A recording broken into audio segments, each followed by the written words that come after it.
Assalamualaikum warahmatullahi wabarakatuh. Waalaikumsalam warahmatullahi wabarakatuh. Ke Samarinda lewat Alayan. Pulangnya membeli roti. Saya Jefira Mesya mewakili 6C untuk presentasi. Pada kesempatan ini, saya akan mempresentasikan diorama yang telah kami buat dengan tema Prakelahiran Nabi Muhammad SAW. Pada fase ini dibagi menjadi 3, yaitu kondisi Arab Jahiliyah, pasukan bergajah, dan kejadian-kejadian menjelang kelahiran Nabi Muhammad SAW. Baik, saya mulai dari kejadian pertama, yaitu kondisi Arab Jahiliyah. Tahukah kalian, para sejarawan mengatakan bahwa tahun terburuk dalam sejarah manusia adalah tahun 36 Masehi atau bertepatan dengan 35 tahun sebelum lahirnya Nabi Muhammad SAW.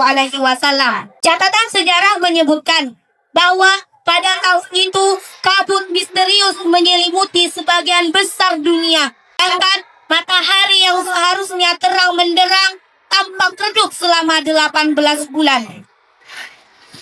Suhu global turun drastis, memicu gagal panen dan kelaparan di Eropa, Timur Tengah, dan Asia. Hari-hari setelah itu, bumi berusaha sangat keras untuk memulihkan dirinya. Bencana alam silih berganti. Wahyu Allah Subhanahu wa Ta'ala sudah terputus selama 500 tahun lebih. Tanpa nabi, tanpa petunjuk. Bayangkan dunia mode pesawat selama ratusan tahun lamanya. Bagaimana kondisi Arab saat itu? Mereka senantiasa melakukan undian anak panah, wanita kehilangan haknya dan tertindas, serta anak perempuan dikubur hidup-hidup. Terjadi perbudakan dan penindasan, penyembahan berhala, dan mereka terbiasa meminum khamar. Namun, bangsa Arab Jahiliyah memiliki sisi yang positif. Bangsa yang selalu jujur, selalu menepati janji, berani, tangguh, dan pantang menyerah. Dan memiliki kebiasaan berkumur dan bersiwak.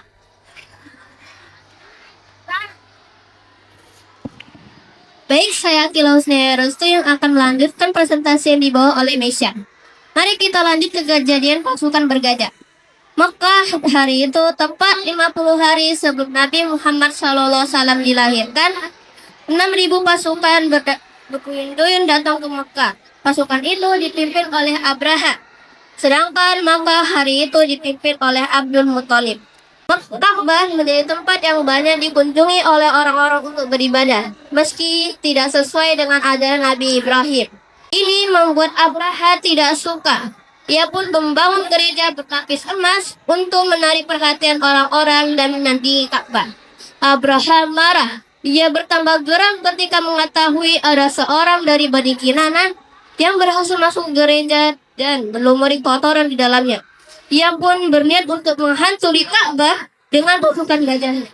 Sebelum Abraham berada di depan Ka'bah, ia menemui Abdul Muthalib dan terjadi suatu percakapan.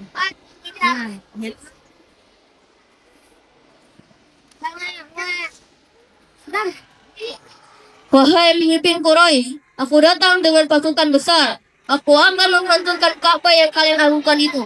Kenapa kalian tidak melawan? Aku bukan pemilik Ka'bah. Rumah itu ada pemiliknya, yaitu Allah yang Maha Kuasa. Dialah yang menjaganya. Lalu, kenapa engkau tidak melawan? Aku hanya datang untuk meminta kembali unta-untaku yang sudah dirampas oleh pasukanmu itu. Aku hendak menghancurkan Ka'bah yang rumah sucimu. Namun engkau hanya meminta unta-untamu kembali. Benar, unta itu milikku, maka aku harus bertanggung jawab atasnya. Adapun Ka'bah itu milik Allah, dialah yang melindunginya. Baiklah, ambillah untamu kembali. Pasukan gajah kian mendekat, namun terjadi peristiwa aneh. 13 gajah-gajah tersebut terdiam, tak mau berjalan. Yang membuat Abraha dan bala tentaranya heran. Di tengah kegalauan mereka, muncul burung ababil yang berterbangan di atas pasukan gajah. Burung-burung itu menjatuhkan bebatuan yang terbakar yang berasal dari neraka. Abraha dan bala tentaranya kotar kacir melarikan diri. Namun Abraham berhasil menyelamatkan diri. Namun setibanya di Syam'at, tiba-tiba Abraham mengalami kejadian aneh. Seluruh persendiannya terlepas satu persatu. Abraham seperti seekor anak burung yang terbelah dadanya hingga jantungnya penyembul keluar lalu mati. Oke, kita masuk di fase ketiga, yaitu kejadian-kejadian menjelang kelahiran Nabi Muhammad SAW.